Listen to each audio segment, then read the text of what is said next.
Ini. Grabe, mahabang kasili. Saktong nalubugan ko mga lods dito sa kailaliman ng mundo. Alam nyo ba, ito ang ubod ng sarap kung tawagin dito sa isla namin. At sa haba nga nito, pag inadobo panigurado, hindi tayo mabibitin. Agay tusok. Ang galing ng timing, hindi siya nakapulupot mga lods. Tapos, dalawa kaming tutusok ni Bro Alex mga lods dahil napakalaking pakul ang nagtatago dito sa ilalim ng kuweba. Agay the place. Hindi bali mga lods, wala kang kawala sa akin ngayon. Agay tusok. Ang galing, sa laki nga nito mga lods, baka kulangin ang isang sakong uling. Kaya naman, ang mahiwagang SWAT out mula dito sa Sikat TV ay para sa'yo. Idol Maris Pimentel from Santa Cruz, Ilocos Sur. Tapos, nakabalik agad ako dito sa kailaliman ng mundo, mga lods. Hala, may gumagapang sa malagong damuhan. Nandito ka lang pala, malapad naman lalara, masarap sa bawan.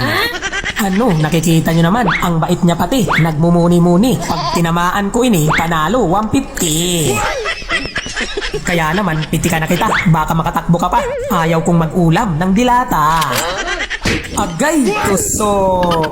Grabe, ang lakas magpaikot-ikot mga lods. Alam nyo ba kung gaano kalutang ang sarap ng sabaw nito?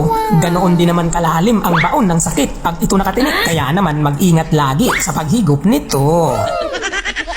Tapos, nakikita nyo naman mga lods, dito pa lang sa kalagitnaan, mayroon akong natatanaw. Parang gumagapang sa kailaliman ng mundo. Ayos talaga, pusit na mabait, pang pamilya ang laki. Sa mainit na mantika, magkisi-kisi. Agay tusok. Grabe, kulay pa lang ng ata mga lods, itim na itim, mas masarap pa sa adobo. Kaya naman, ang mahiwagang SWAT out mula dito sa Sikat TV ay para sa'yo. Idol Edin Kayabyab kasama ng kanyang anak na si Baby Buninay. Tapos may kumikinang sa bandang unahan mga lods. Habulin ko dahil masarap ito na pang-ulam. Ano, nakikita nyo naman ang bilis niya tumakbo kahit walang paa dahil isa itong talakito. Ayan na, maaabutan ko na. Kunting kimbot na lang, ulam na. Agay tusok. Ayos na mga lods, jackpot na naman ito dahil may pangbili na ng bigas. Tapos sakto naman ang lubog ko ngayon mga lods dahil pagkarating ko dito sa kailaliman ng mundo, may dalawang dalagang dagat nakatambay lang dito. Ano, nakikita nyo naman, parehong mabait dahil hindi sila makulit. Kaya naman piliin ko na lang ang mas malaki dahil panigurado yun ang masarap. Agay tusok. Panalo mga lods, makakaulam na naman ng mataba at pinakamasarap na escabeche. Kaya naman, ang mahiwagang SWAT out mula dito sa Sikat TV ay para sa'yo. Idol Villarosa Judy from Dumaguete.